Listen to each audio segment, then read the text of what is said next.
Sebelum mengawali pembelajaran pada pagi hari ini, alangkah baiknya kita berdoa menurut kepercayaan masing-masing. Berdoa dimulai. Berdoa tidak dibatasi.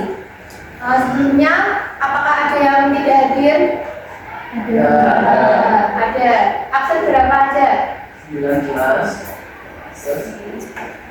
11. Oh ya, udah itu izin ya. Selanjutnya kita akan membahas materi sebelumnya ya. Nah, kemarin sebelum kita akan masuki materi pada pagi hari ini, kalian mempelajari tentang apa? Sel kan? Nah, sel itu kan ada beberapa organel. Organelnya apa saja? Mitokondria. Terus apa lagi? Badan Golgi apa lagi? Nukleus. Ya, nukleus. Apa lagi? Ya, retikulum endoplasma. Terus yang membungkus itu semuanya namanya Membran plasma. Iya, benar, membran plasma. Nah, pada pagi hari ini kita itu akan mempelajari mengenai si membran itu. Jadi kita akan melaksanakan praktikum yang bertujuan untuk kalian akan mengenali dalam kehidupan sehari-hari mengenai proses difusi dan osmosis. Baik, saya bacakan soalnya. Soal pertama, sebutkan minimal 3 perbedaan dari difusi dan osmosis. Saya ulangi lagi, sebutkan minimal 3 perbedaan dari difusi dan osmosis. Biasanya tumbuhan itu untuk tumbuh itu membutuhkan apa? Air kan. Nah, air itu dapat terserap ke tumbuhan itu kira-kira bagaimana? Mengenai penyerapan air ke tumbuhan. Proses apa itu namanya? Osmosis. Iya, benar. Kenapa osmosis itu dapat terjadi di tumbuhan tersebut? Nggak pakai es batunya ya. Kalau keikut pakai tangan aja nggak apa-apa, ambil pakai tangan.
Perubahan yang terjadi pada proses yang telah dilakukan yaitu terjadi perubahan warna.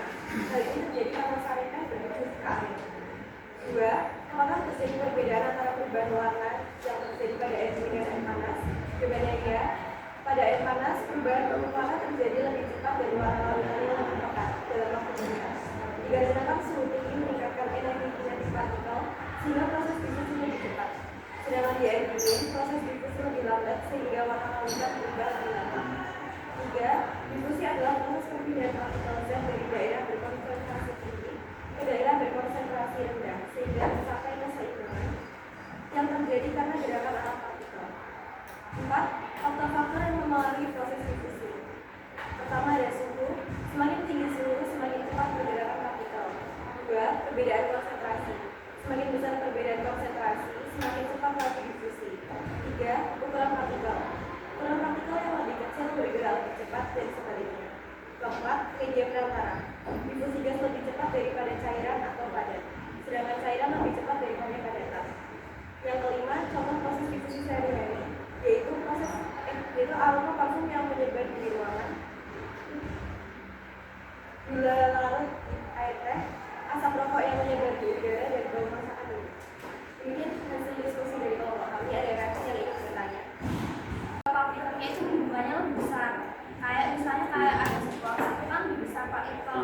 kayak kalau panas tuh ibaratnya kayak itu, jadi meresapnya itu lebih cepat. Kalau dingin itu kan cenderung membeku. Nah, sama-sama pakai air dingin dari sumber yang sama, kenapa hasilnya beda? Jenis tehnya Ya, jenis tehnya. Dalam jenis tehnya kenapa?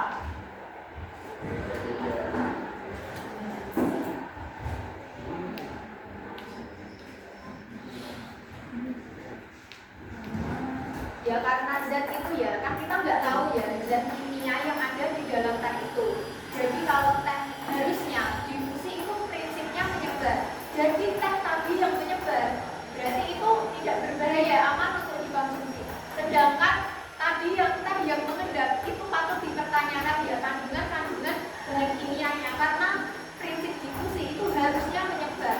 Jadi bisa jadi itu ada kandungan zat-zat tertentu yang membuat dia itu mengendap di bagian bawah. Kalau kalian perhatiin dari merek-merek teh itu nanti kelihatan.